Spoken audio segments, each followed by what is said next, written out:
All right, Kathy, we're recording. Please go ahead. Okay, good morning, everyone. Thank you for being flexible in rescheduling the meeting. This will be our regular meeting time now, unless something happens along the way when we need to add a meeting. And as everyone knows, it looked like that added meeting of November 12th was on the calendar. So I'm not going to start the meeting this way. I will declare a quorum and say today is September 16th. It's the 10 o'clock in the morning meeting of the Finance Committee. And the first thing I need to do is make sure that everyone can hear and be heard because we are conducting this meeting virtually. So I will just call out your names as I see them on the screen. Bob Hegner. Present. And Joe, welcome to the committee. Thank you so Yes. much. And Kathy is here, and Mandy, Present. Bernie, Present. and Joe, definitely welcome. Joe Present. Thank you. and Counselor Walker. Here. And so the only person, Andy had told me in advance today didn't work with him. He just had a conflict with another meeting. But otherwise, this new time works for everyone except for Mandy, who has a conflict on, is it on the 7th, right, Mandy? On October 7th. Yeah, it's the next meeting. It's Is the that next meeting. one? I think it's the next one, but It's yeah. the next Finance Committee meeting, and I think you said you might have had a conflict that day regardless. It wasn't just the 2 o'clock versus the 10 o'clock. Yes. So on our agenda, we have, Joe, we've been starting with public comments each time to the extent we have a public. So I'm going to open it up first for public comments, but Athena, maybe show the agenda on the screen so everyone, if you can, everyone, I can rattle it off. Otherwise, if you could show it on the screen, that would be great. And if not, I can, I'm not sure Athena is still with us. Okay. I'm here. I'll get it up in just a second. No, thanks, Athena. I didn't give you a heads up. So we're going to start with public comments, and then I put on the agenda. This is a fairly loose agenda. It's mainly for discussion. We all received copies of something called the Mars report that the regional school, the superintendent had requested. And I was just going to start with gathering comments today and then open it up more. So I will take notes today on what anyone else has. And then we began a discussion of what kind of questions we might want to ask, data that we need, or just information we need, town budget or schools budget. And I'm not sure exactly. What we didn't get very far on that. And then we continued review of the financial guidelines, which was also identifying areas where we want to ask questions or get information. And I will take as good a notes as I can today, and anyone can send me notes later. But it's it's a discussion meeting rather than a decision-making meeting. So with that said, I'm opening it up for public comments. And if anyone in our public would like to make a comment, please raise your hand. I'll just wait a second to see if any hands go up.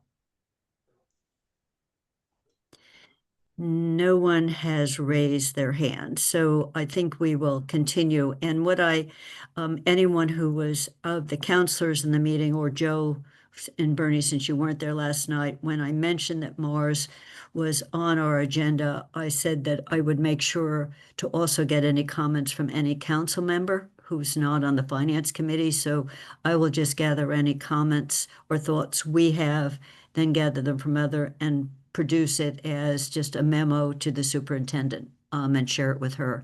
Similar to what they did with the school committee submitted comments. And so we're starting with the Mars reports, and we can take that agenda down, Athena, and any and all comments, a general sense of them, specifics about it. The floor is open for anything that we might want to transmit back to, in this case, is the superintendent who was, she contracted directly for it. And I will just wait to see any hands go up. I have a few of my own, but I will wait. Mandy. Yeah, I mean, I don't know where to start, but in general, I read them all. They were all very similar with very similar wordings. You know, they're definitely a standard report where they plug in numbers from public entities, but I wasn't sure what to take from them. That was the one thing I thought was really missing was what what is the school committee supposed to do with this data, and how is it going to create a useful and collaborative conversation? And so that was the thing I thought was missing about why is EQV important in this report, right? Like, or what was the free cash mentioned for in this report? Or what was the point of the municipal budget things in this report, or the students? There didn't seem to be a lot of context as to why Mars chose these numbers and what to do with them. I have my own thoughts of what to do with them, but it would have been nice to have some context from Mars as to why they thought these were the economic indicators that schools should be looking at. And I'll just add one more thing before I let other people talk. The municipal budget section I thought was, I didn't know what to take from that. I thought it was misleading. Our public works numbers, even our own budget, spends more than the 1.9 that the state lists for spending in public works, and that's not even counting enterprise funds, right? And so, some of these numbers, I'm not sure how the state determines them, but the general government number is a number that includes all of our health insurance for the public safety sector and the public works sector and this human services sector and the culture and recreation sector. And so in that sense, their comparison of, oh, education only went up X percentage, but general government went up Y percentage, I thought was a not an apples to apples comparison, I guess is what I would say, because our general government number includes things for other sectors that are listed in this chart. I'll stop there as initial comments. Bob, I saw your hand. Did it go up and then down? Because Bob and then Bernie. Yeah. Yeah, I had a lot of the same thoughts that Counselor Haneke had, which is we got there's a lot of numbers in here, but what are we supposed to focus on, and what are the schools going to focus on? There's a lot of percentages, and then there's especially if you look at student enrollment or students in the various categories, there's numbers and then there's percentages. I don't think, to me, percentages aren't terribly interesting because it's really the number of students. I mean, the number of students drives what I would think would drive cost in those areas. So that's something that we need. Again, I think echoing what Councilor Haneke said, I think we need more clarity on what is the purpose of these numbers. I also found some of these things to be very misleading. For example, they talked on page 10 that we're not taxing the full 2.5%, but if you look at the actual numbers, we're less than, on average, the average is 0.017 we're leaving on the table. I mean, these are not going to solve any problems in town to get all full money and full amount. And then, I mean, this is, to me, we're taxing at our maximum, give or take. You got to make some estimates here, right? So I found that to be very misleading. Then some of these are kind of nits, but yeah, I found the municipal budgets to be very misleading as well, as Councilor Haneke pointed out. The one thing on page 18, school attending children report, that table, it's arrayed chronologically opposite from the other tables in the report. So it took me a while to figure out, how can there be they're saying there's an increase, but a decrease, but I see an increase. But I mean, then I realize, oh my gosh, it's oriented the different way. So maybe that should be reoriented so it's consistent with the other tables, because otherwise it can confuse people. And I guess again, could kind of many of the when we get back to the student enrollment numbers, a lot of those are very confusing.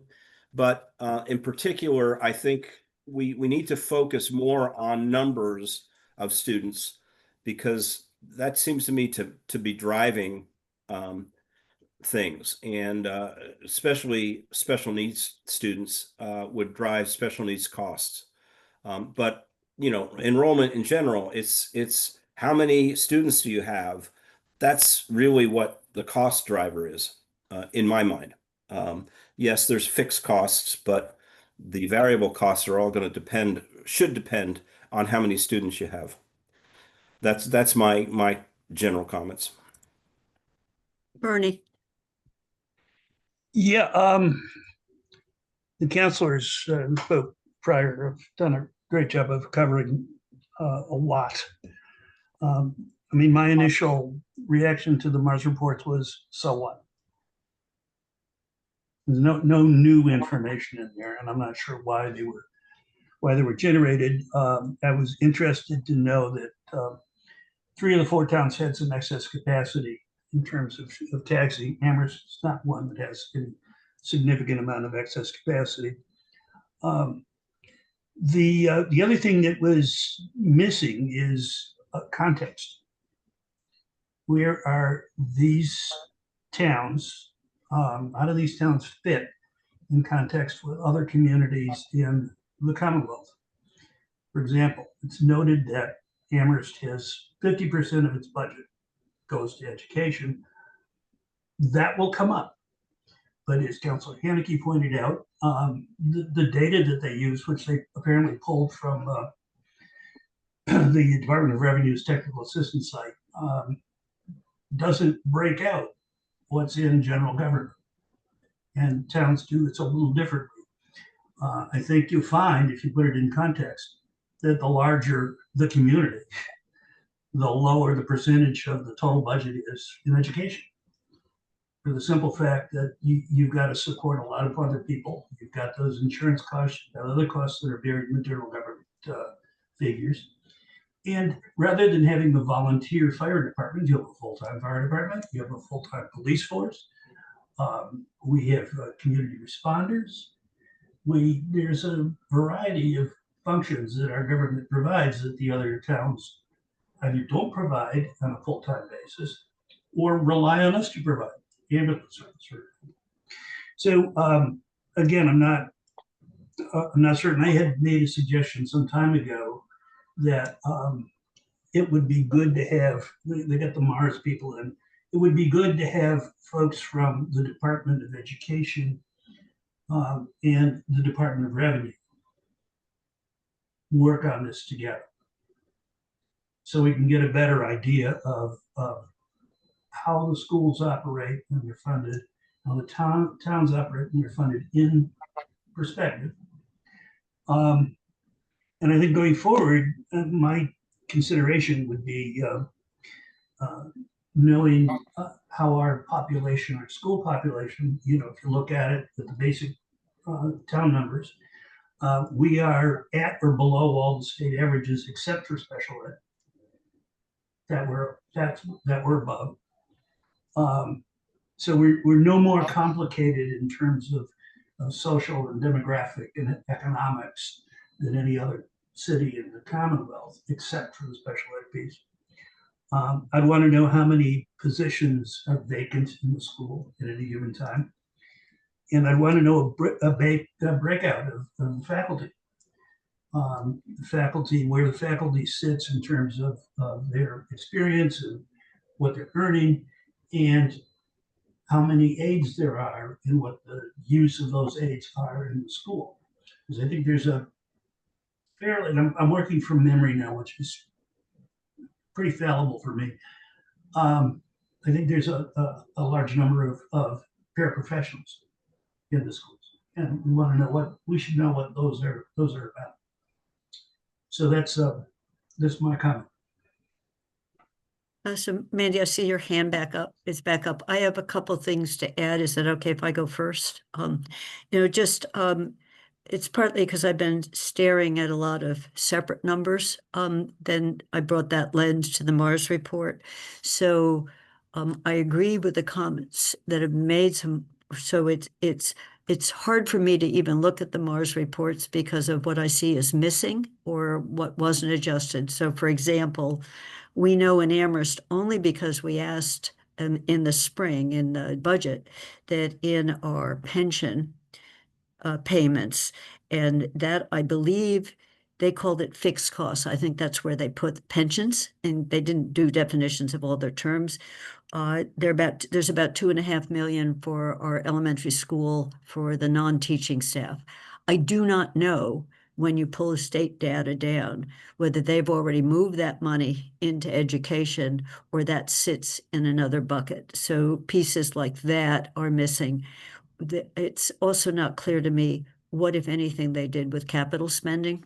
And in terms of how we allocated, Mandy, a big piece of what DPW is roads and vehicles, and we spend a lot on that.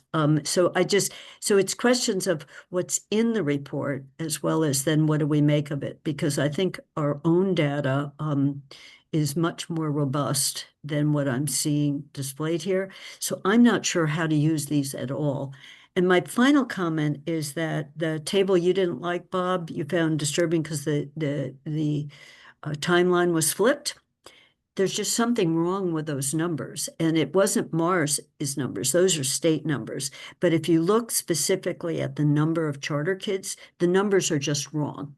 When I go and pull charter kids numbers from how much we're paying for every year, they don't bounce around the way that number bounced around, and they never reach the total that one of those lines. So whatever the source of that, and I think the source might be Amherst in the region. I don't know who reports that up.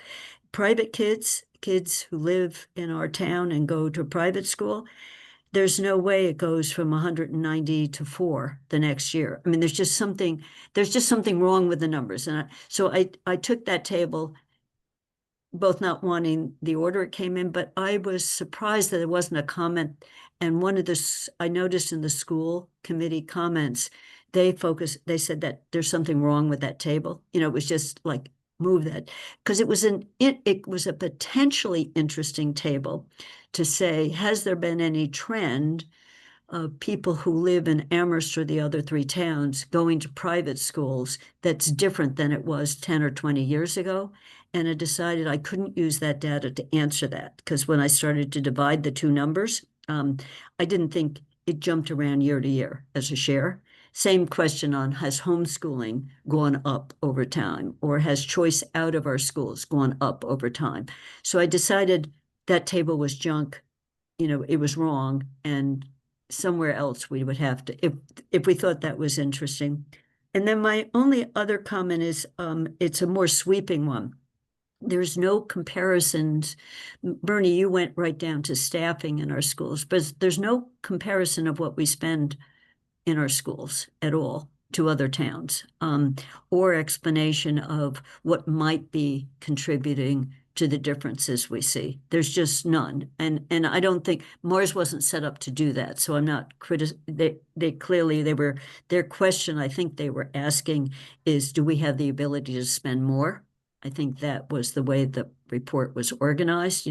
Are there pockets of money that could be drawn on, but they didn't really give us comparisons of similar sized towns or similar populations or similar anything.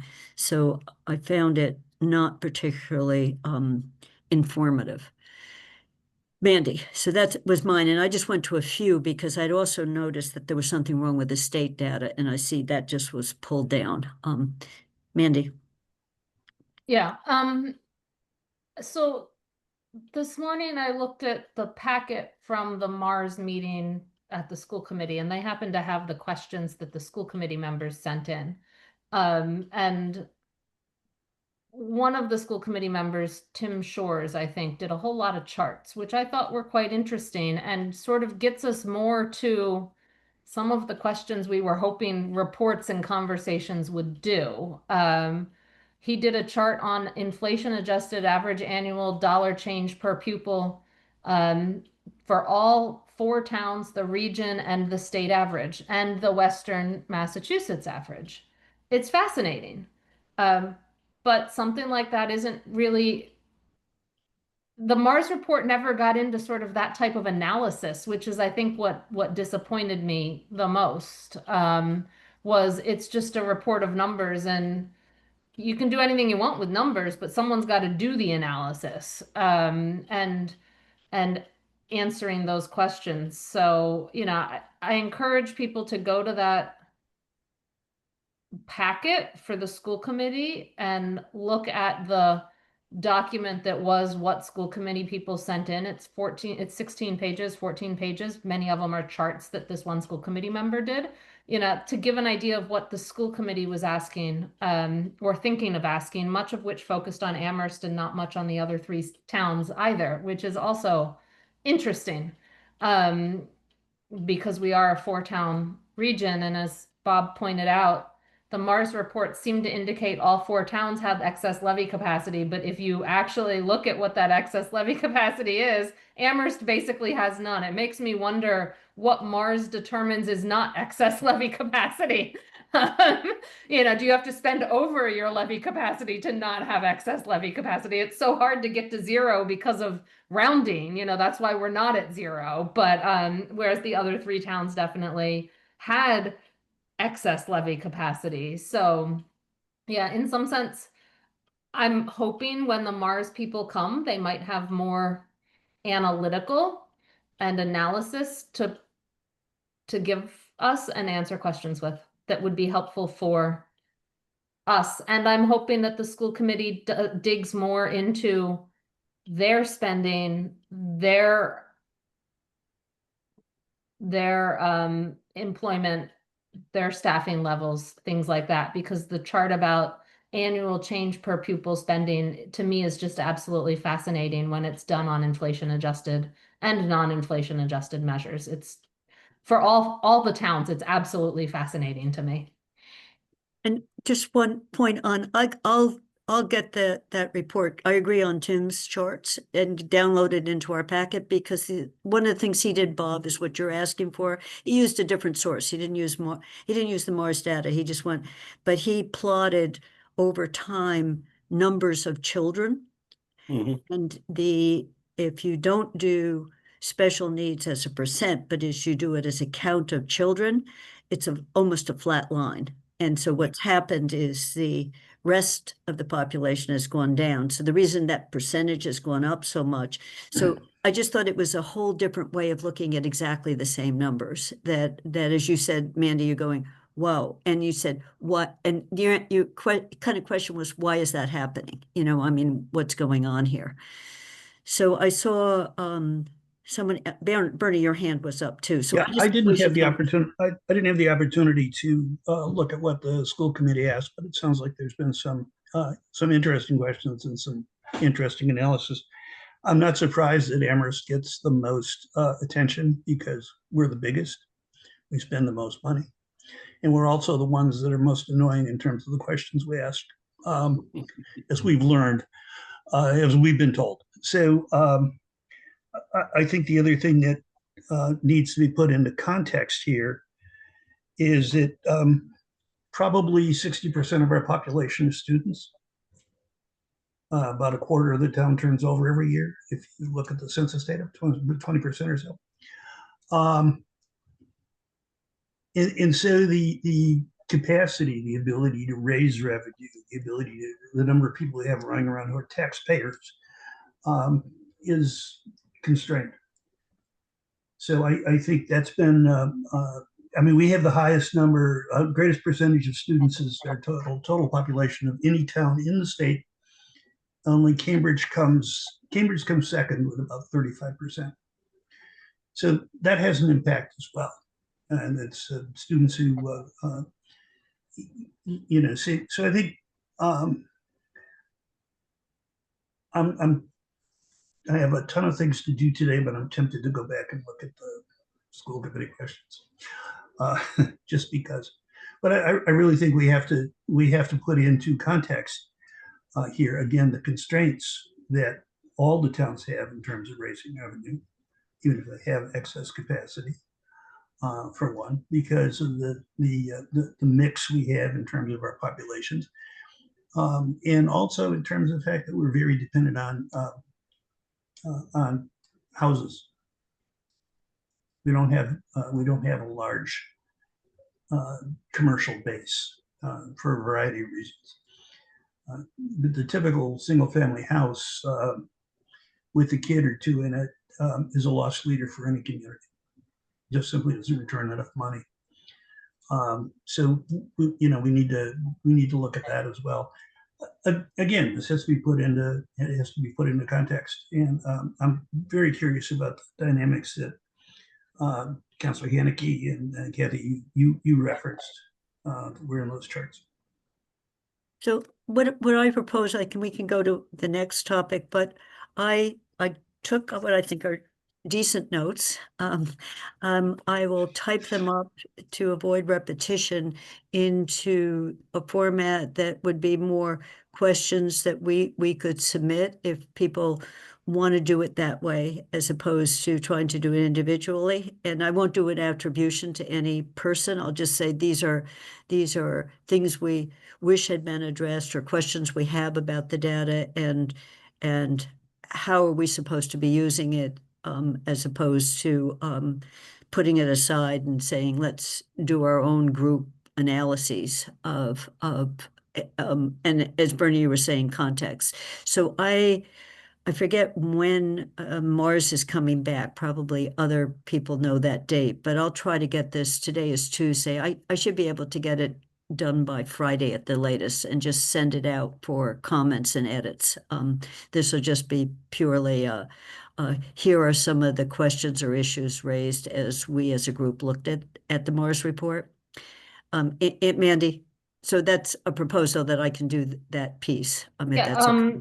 at the meeting last week, the school committee indicated they were trying to get Mars back for next Thursday, the 25th.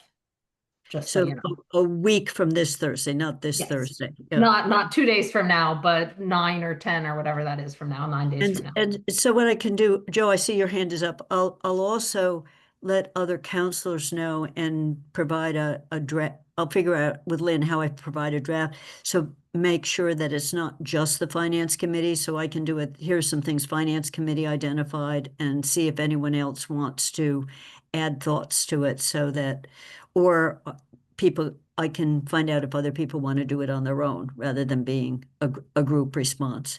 Joe, go ahead. Sure, real quick. I was at the school committee last week, and they were supposed to have a representative there from Mars. And I know I'm kind of coming in sort of late to the game here, but could you just provide me what is the purpose of the Mars report?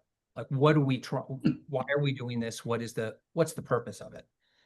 So my understanding, and you heard that was being asked actually by school committee members, Yeah. is that a lot, they were asking that the superintendent knew there was some general interest on looking at, ability to pay, revenues in some kind of context, and discovered that Mars does this type of analysis for regional schools. So approach them. So there wasn't a go back to the school committee or regional committee saying, what do you think? So she had she had a copy of what was done for another municipality and said, that looks interesting, and then contracted on it on behalf of the region. And so when Mars does those, they routinely do it both for the regional school side of the population and the elementary school side. So we got those two pieces, but that was not in any way. And she said this during the meeting. It is what Bob said. This is the way they do it. It's a standard format. They grab the same the same, they grabbed data from the same sources for each town, so it didn't seem like they went in to individual towns' budgets as much as they took the data from the sources. And there wasn't actually a source note on where each piece of information came from. And but so there was a lot of questioning during that meeting of why did we even ask for this report? What are we supposed to do with it? How are we supposed to use it? So that was left in the, and without the Morris people there to ask specific questions on what's the definition of this?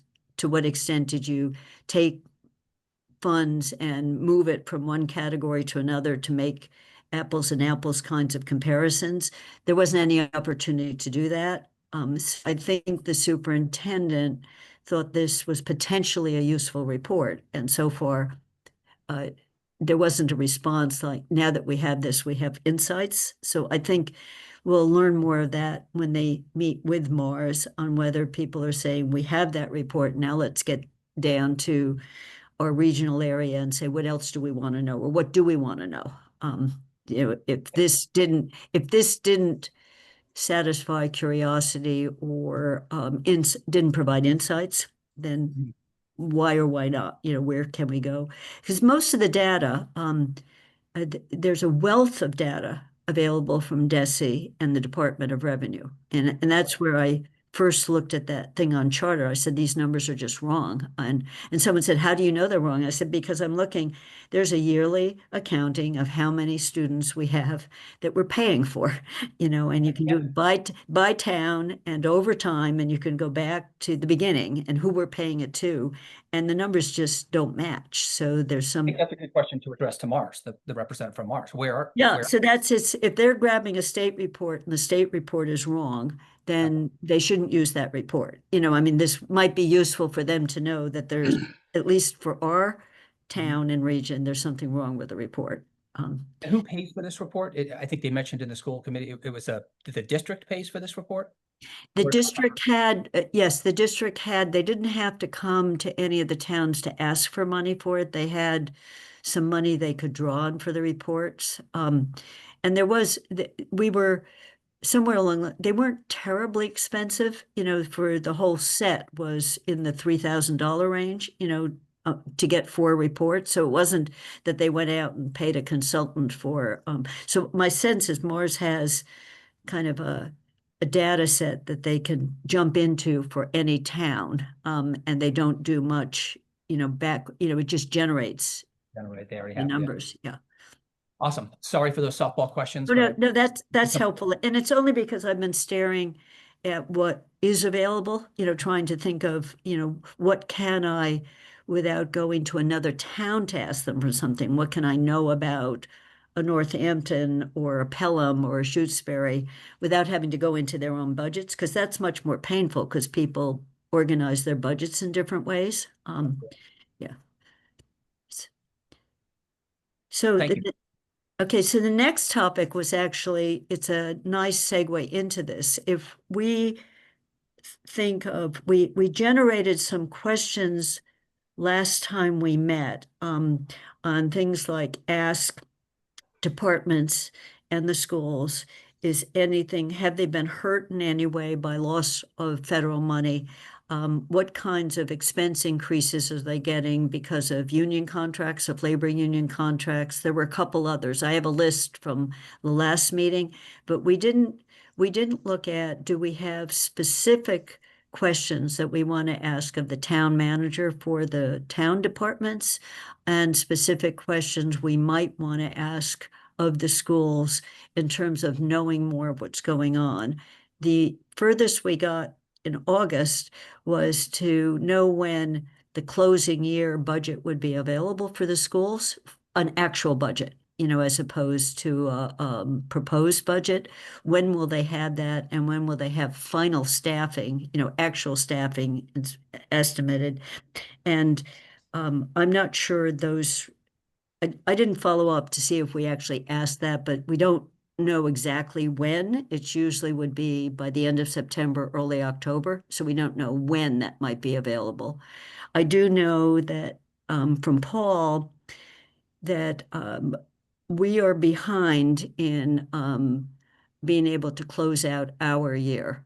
So the audit report is out for review, so we probably would be able to have our audit report not maybe by October 7th, but by the 21st or the 28th. He said we could pick a meeting in late October, but that our new finance director isn't coming on until mid-October, and he's recruiting people to try to close out last year, to get to a fourth quarter and certified free cash, because we have to do that report. So I don't have a date yet on those, but so it's still in the same, maybe we'll get it by late October, because I think he's going out to recruit some people to help finish up the reports. When our comptroller retired, she really retired. She didn't do what some of us do when we retire. She actually left. She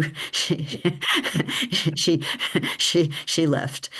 So we that is kind of in the works. So I didn't know whether we want to take some time, and then to the extent, the other question is, to the extent we heard during the school meeting that you went to, Joe, that there's a subcommittee that's doing fiscal analysis of the school committee.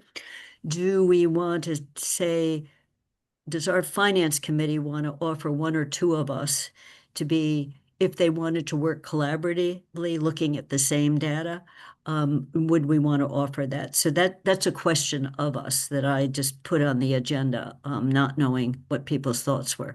So I'll stop talking, but that's this agenda item on either now or again, send them to me. More focused questions that would be useful to have answers to, that we think it's possible to answer, as opposed to this is a research project. And that segues in, Mandy, you're the one on guidelines that said, anything that's going to hit us with federal, anything on union contracts, particular stress that we should know about. And then you raised, should we consider a target amount on roads in the guidelines, and Andy, who's not here, said we should at least hear from Jason Steele, but we know that data, on if we peg a number, get it, have it be in some realm of reality, that this is a goal. So that's the next two items kind of rolled together for people to offer whatever their thoughts are as of September 16th. Mandy. I think you covered a lot of, I'm trying to separate the two guidelines, and so sticking with data relevant, I think the agenda item is strategic data relevant to town budget and schools budget. Right. And I think you covered a lot of it because some of it was part of the financial guidelines discussion last meeting of, I really would like to know where those stress points are that are complete unknowns. The union contracts that aren't settled, the federal funds that midway through the year might just go poof, right? Because we just don't know.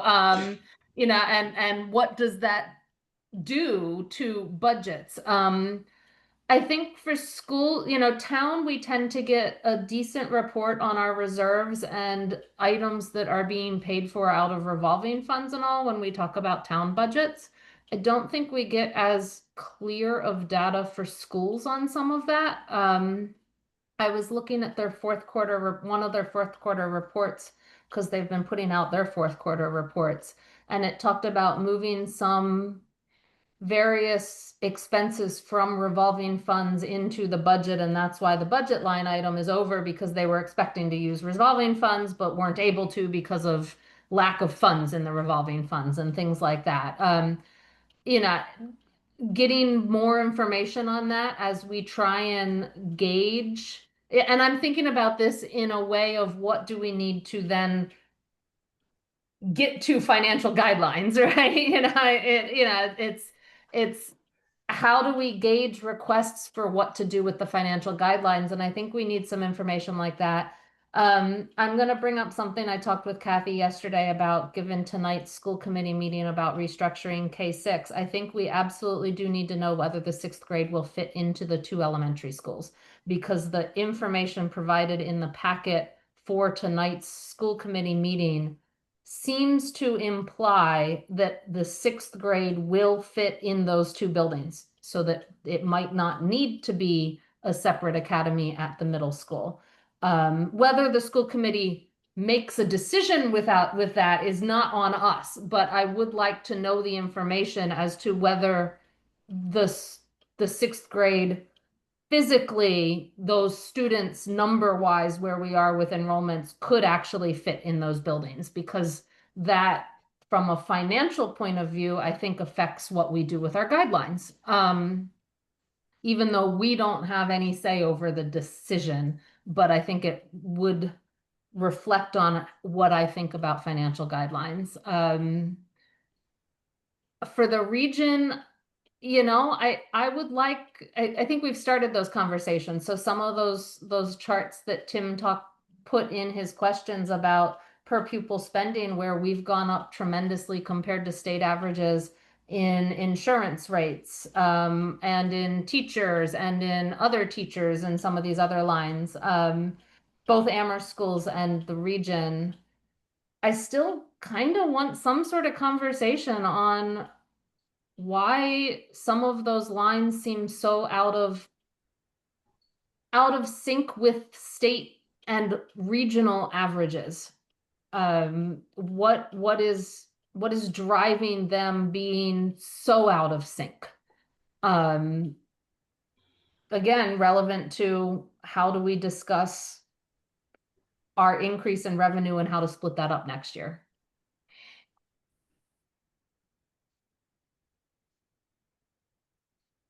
Any other thoughts on this? I mean, as you said, Mandy, the two items of what I put them on the agenda, I separated them, but they're the purpose of them is the same. That we by the end of this year, meaning end of December, the council will have to have guidelines, and these are just guidelines. The town manager can choose not to follow them. I mean, but these are guidelines, and so trying to understand. Last year, I don't think any of us had an understanding just on the town side when we were voting a guideline, what that meant in terms of staffing in the town. In terms of with insurance rates, pension rates, union rates. So when I first got on the council, I think I asked in a school meeting, but I should have asked in a town meeting too. If nothing else happens, given the step increases we've got in our contracts, how much do labor costs go up? Pension, health, if nothing else, so the cost of pencil stays the same, the tar, electricity, forget that we've got expenses that or because they're human expenses, go up faster than our revenue expenses do. And I've never had a good number to that. One year I had that on wages alone, it was a 4% increase if there was no change in staff, not counting health insurance, not counting pension. But that kind of number gives you a context on when we're setting those guideline numbers that we're squeezing everything. It's not just schools. It's as Alicia, we're at the end of the year, this last year, it's like, Paul, where is he going to get that? And suddenly it was seven positions, and wherever those positions were taken from, but just having a better sense of what that underlying upward pressure is. So I think I can formulate that question in the budget book. Under pensions, it said it's something like we were lucky to get only a 2% increase this year. We're going to be at 8% in the next fiscal year. So I don't know whether that's real or not, because we also had that we're almost fully funded on pensions. So I'm not sure why it would jump up. It's not, so I just think some pieces like that, they're pieces of a puzzle that should be knowable. So I just made my own note for pensions. Mandy. And then Bernie. Sorry, one other thing. I talked a lot about schools and outliers and schools and all. I think it would be good to see, as we talk about trying to figure out outliers, if there are outliers in town budgets too. Are there certain areas of our town budget that have exceeded by a lot average increases in Western Mass, or the state. And I don't know, given all the information we talked about with the one chart on the Mars report as to can you actually do that? And I just don't know. But maybe when Sean gets in, he can provide us some information about average spending in municipal government versus public safety. I know DPW is its own, problem because so many different towns do it different ways. So I'm not sure that one's an easy one to actually compare.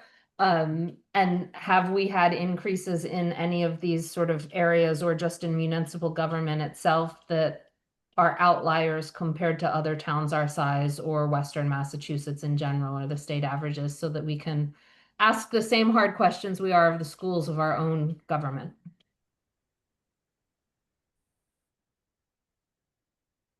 Bernie? I would think some of the reporting or data that Councilor Haneke is interested in is already available from the Technical Assistance Bureau. And I think it would be worthwhile to call them and ask them what they have and what they can conjure up from their data sets. A lot of this is there, and we also have to be careful about what year it's reported. We have, for example, we have more miles of road than DOR says we have. Not much, but there's a difference there, and there's a difference in private ways that may become public ways at some. So when you're looking at DBW, you got to look at that, and if you use road miles as a measure, we're not quite at the middle. We're a little bit below the middle in terms of our expenditure. So you've got to ask those questions. And I think the folks at the Technical Assistance Bureau, they've done some great work. They don't charge. And I think we need to ask them for help. And I just wanted to second some of what Kathy said about staffing. I mean, one of the things with the school staff and the teacher staff, and we're in the people business, all of us, 85–90% of what we do is people. But with teachers, and this is why it's important to know how they break out, they get steps, they get COLA, and they get professional improvement credits. And so, having a number of your faculty taking in grad school can be a surprise when it comes to paying them. And I think that's what we have to look at, how those contracts are structured. One of the things we tried to do when I was in Deerfield was separate out steps and COLA. So that given who we had on the faculty, given their age, given where they were at in terms of their ability to earn. So going through a school budget and looking at the staffing is a pretty complicated exercise. And that's not intended as a criticism. Schools are complicated, they're difficult to run. But I think you really need to be able to take those contracts apart. That our labor agreements as well. I mean, we need to look at all that, and where we're paying people fairly, or where we may be put in an adverse situation because of some requirements of the contracts. That's a longer haul. Okay, so Bernie, you mentioned Technical Assistance Bureau, and I don't know what that is. So maybe Well, the when the Department of meeting's over, Revenue just- Division of Local Services Okay. provides technical assistance So it's to DLS. Okay, so cities and towns. And you can go on their website and get an idea of some of the reports they've written. okay, They're in my experience, they're easy people to talk to. You can call them up and say, "Hey, I'm looking for this. What can you guys do?" And then figure out how where the official ask might come from. Yeah, and you know, the official, not just the official ask, but what is the ask? I mean, Mandy Yeah. came up with a few ways of thinking about this, but to avoid wasting our time and their time, it would be good to, you know, think it through a little bit. Mhm. And, you know, the timeline on all this is pretty short, so we also need something that's easily digestible as opposed to a sea of data. Yeah, well, I think the other thing too is we need to talk with the department heads and see where there may be potential pitfalls. I mentioned the highway department. I just because I'm familiar with this because I did their budget this year. I think we have something like 24 miles of private ways used as public ways. I mean, if those folks successfully petition the council to have those ways recognized as public ways, we've just increased our road miles by a quarter. So one thought, I know Mandy, at least last year or a few years ago, you said, could we meet with department heads early, rather than at the end? So maybe in this stage, you know, so the next meeting, the 7th, you won't be here, but I can ask Paul if we could get a couple in to be talking directly to them about a series of issues without prejudging budget setting.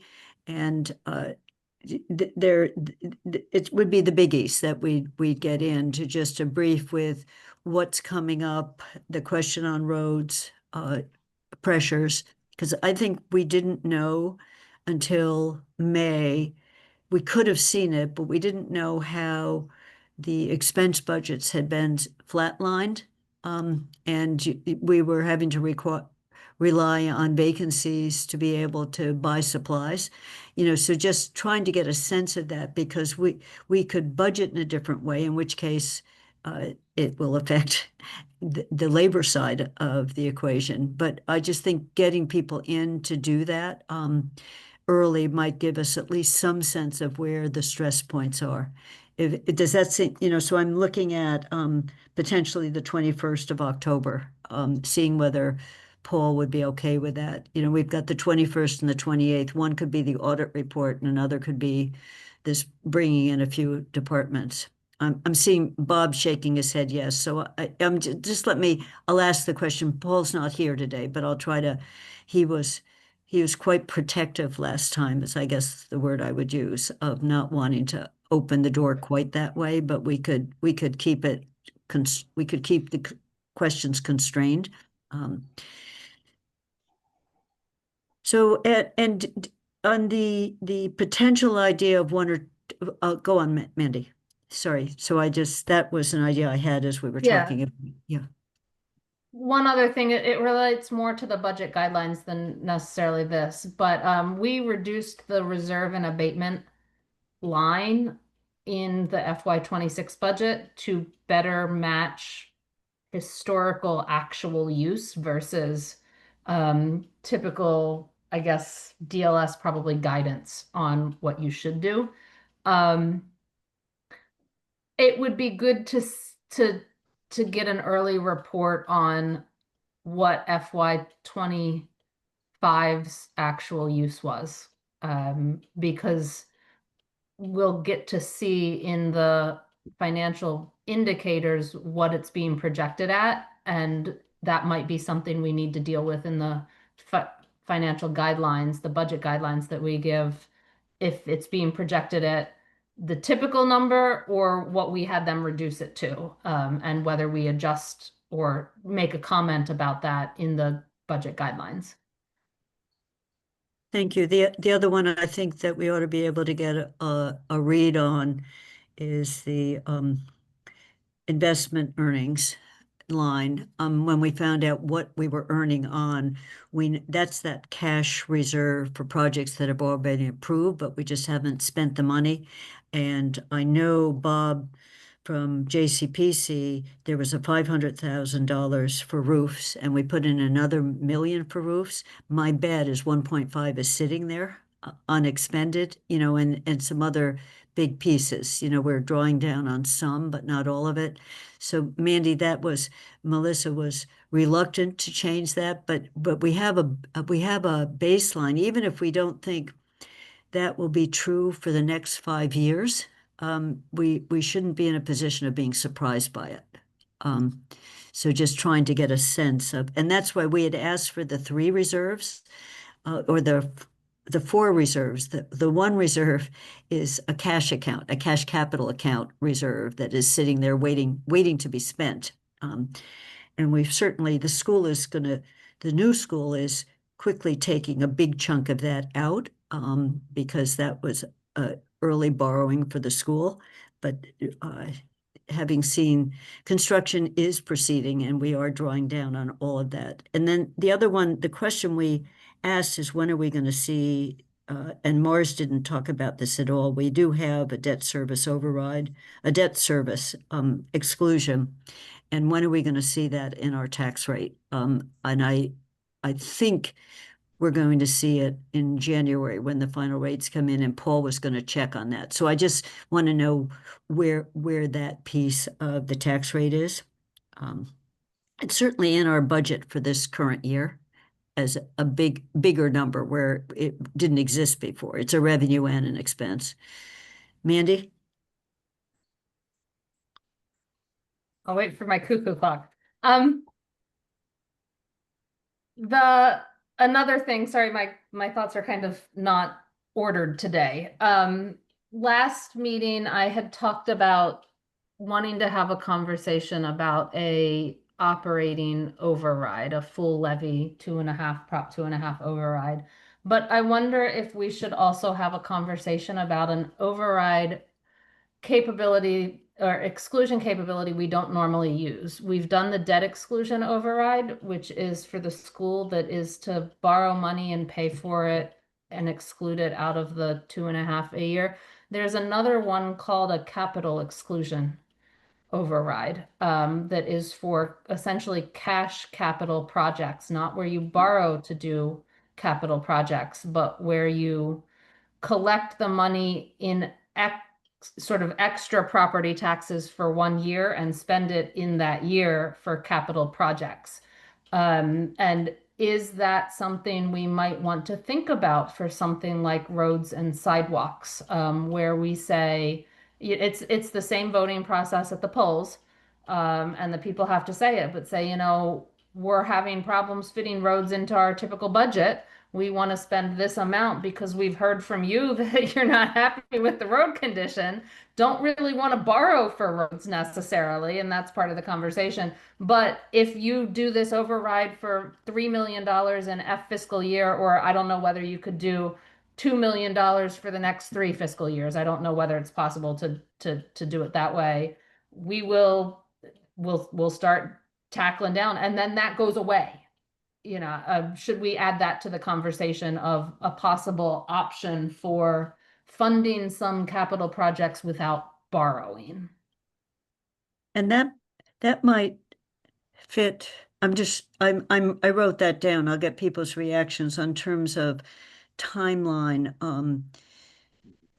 That's easy to fit in terms of, do we want to do that or not, and find out what's involved. Bernie's hands might be up. We did do an override for roads several decades ago in Amherst, and Northampton has done capital overrides a few times as well as, so it's worth putting it on the table. Bernie? Yeah, our neighbors in Hadley have made good use of capital overrides. Typically, you know, if somebody needs a new backhoe or they need a van or something like that, they tack those on as override questions. So they've done that, and they're not the only community that did that quite as well. The caution would be that if we're going to override for road repairs, we need to make sure that the road repairs can happen. Yeah. Because a lot of what we do is contract out. And there's also a finite number of person hours in our highway department. So you don't want to you don't want to have a 1 year capital override to repair a road that you may not be able to get to just because of the environment, the business of road repair.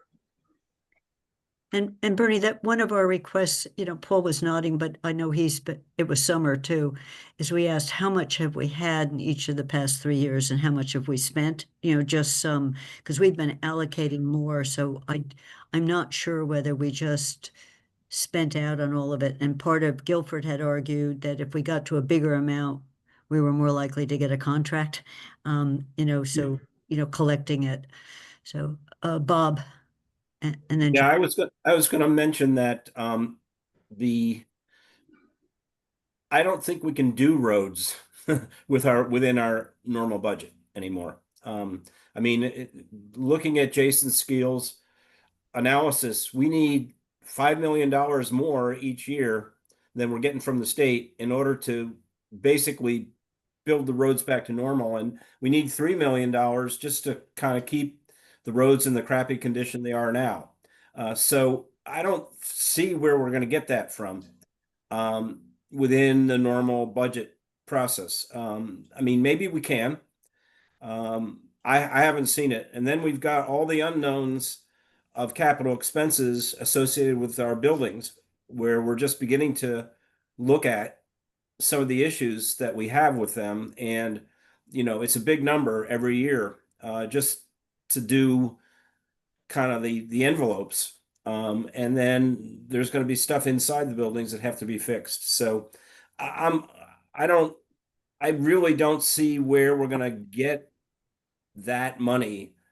I mean, except through some type of override. And I think a capital override might work, but I agree with Bernie. We got to make sure that the capacity is out there in order to do the roads in the time frame that we envision, because people might be willing to pay for it, but they're not going to believe us if we can't deliver.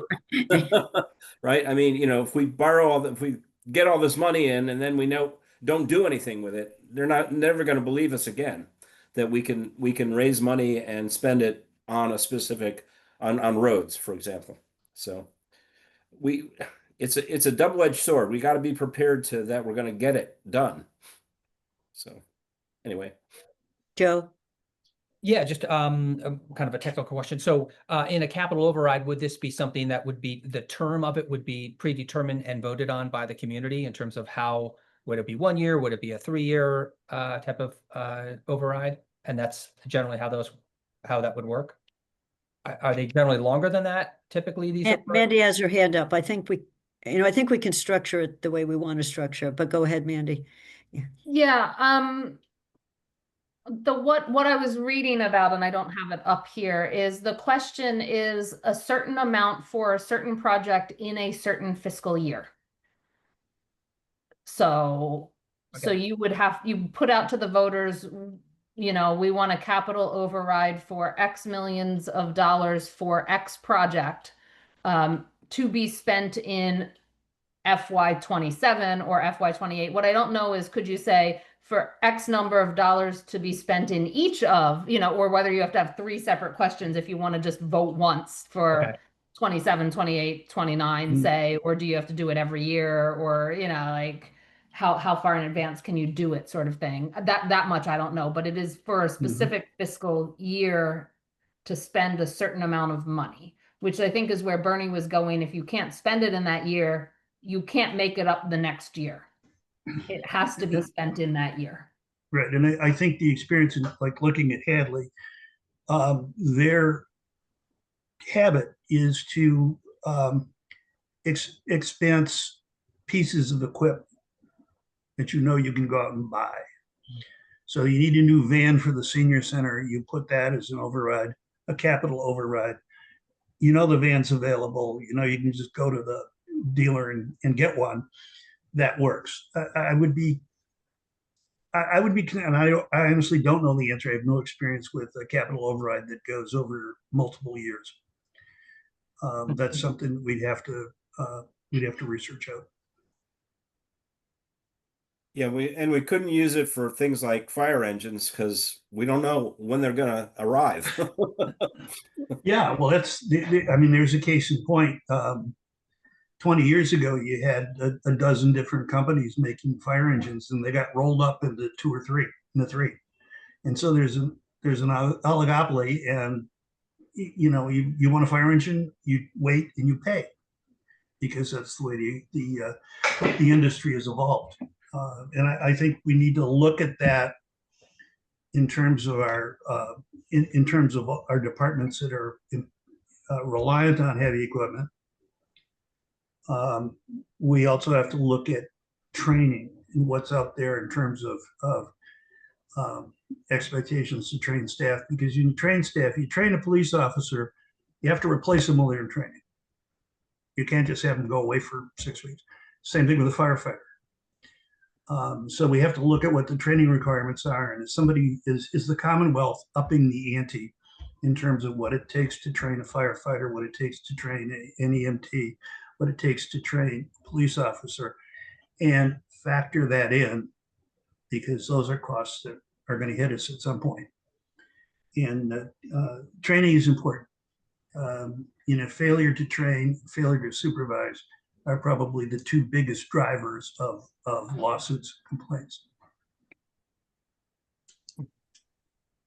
Thank you. Kathy, you also mentioned for the Fort River School override that that has not hit sort of tactic yet, and maybe you said that's expected maybe with Paul maybe in January that those will start hitting. That's my guess is we've got, if you look at the fiscal year we're living in right now, which is started in July, it's pegged in something like $3 million for revenue and expense. That's the first time that's appeared. So I think the big piece of it will be the year after this year. So that has to be, when it's there, it means that the town is intending on putting that in the tax rate. What we heard a while ago is that when it occurs, how the town sends you your tax bill is going to be the following. It's going to have a piece of paper saying this includes this much for the school that was voted on X date, and we haven't. So there will be a notice in people's tax bills, but we've been asked, when are people going to see that? And I don't have an answer for that yet. And the tax bill we got for the first half of the year, the one starting in July, is called preliminary for the year. So the town has reserved the right to adjust the final when we get the second half of the year. So the way the school is being financed, just I think many of you know this, but the MSBA is participating in the payment for this, and they're paying on a billed basis. When we incur an expense, they're sharing some of that with us based on the agreed on shares. So some things they won't pay for, but other things they're sharing. And so that means that the town has to do the debt, but then we get repaid for some of it. So we took out an initial bond last summer in anticipating. It was supposed to start in October, then there was a bid protest, so it didn't start till January. But that is, we have now probably pulled down most of that we raised. We also, the town shifted 5 million out of our capital reserve over to an account for the school. Waiting to ease the amount that we had to go up on the override. So what I don't know, I'm on the building committee, so I can see the bills, and the construction amount is now in the multiple million. At first it was 500,000, now it's coming in at kind of $8 million a month.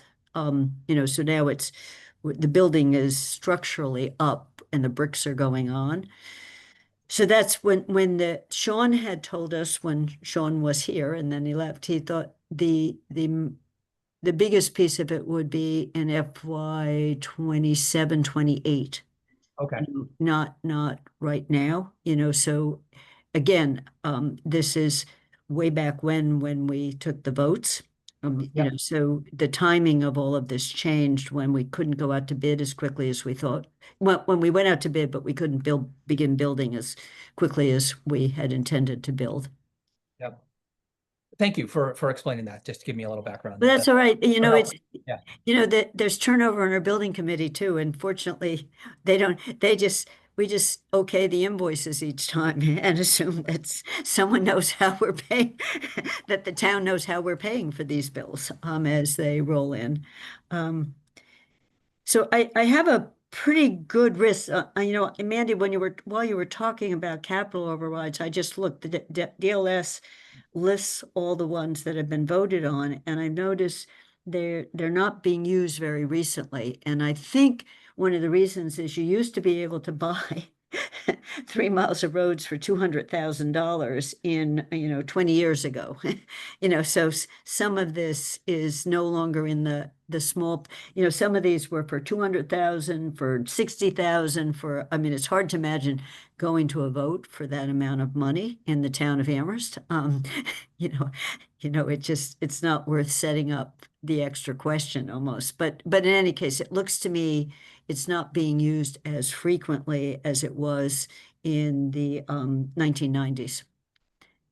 Probably because of the cost. And then a couple of the vehicles that we purchased, we have a guaranteed price, but the delivery date is 3 years from now. So the money is just sitting in an account ready, waiting to pay for delivery. So I think and unless people have any further thing, the one other question I posed on this was if there is a data committee over at the school, do we want to have a subgroup of us, or should we just wait and see? Because we've also had this proposed piece that's been offered by all 4 towns with a person from every town to work with the schools. And so far there's been a open invitation, but not a taking up of the invitation. So we don't need to complicate it by weighing in on this. And I just put it in, do we want to right now, at the council level, Kathy, Mandy, Anna, and Lynn and Paul, if we had 5 people from us, are the designated group. And then there's a kind of an equivalent side of one finance, one select board, from the other towns. So I didn't know whether people wanted to do anything more here. I don't think there's a need to, other than we haven't started meeting. There's been no larger meeting because the schools haven't been yet opened the door to having an initial meeting where we would react to what they want to know and we would pose questions what we would want to know. So that just hasn't happened. we don't need an answer now. And so if anyone thinks of anything else, I will try to type this up into something more coherent than my notes right now. So the first set is on Mars. The second set is a set of questions, first for the schools, and for the town, and some specific targeted pieces. And then, Mandy, we could get a presentation on a capital override if we could figure out who could give that. What are the logistics, including this question? Is it just a 1 year only, or could it be a 2 year for 2 years? So that's another DOR question. That's a DOR. Another local services question. Okay.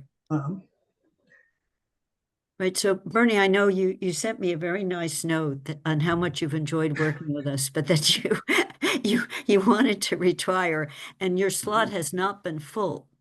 No, You are it's an open invitation to stay on until we fill the slot. So I didn't know whether your note to me was like you would like well, to. my intention is to I mean I'll if it hasn't been filled, I've been doing this for a while. I think and I very much appreciate what the way the committee's been for all the time I've been on it.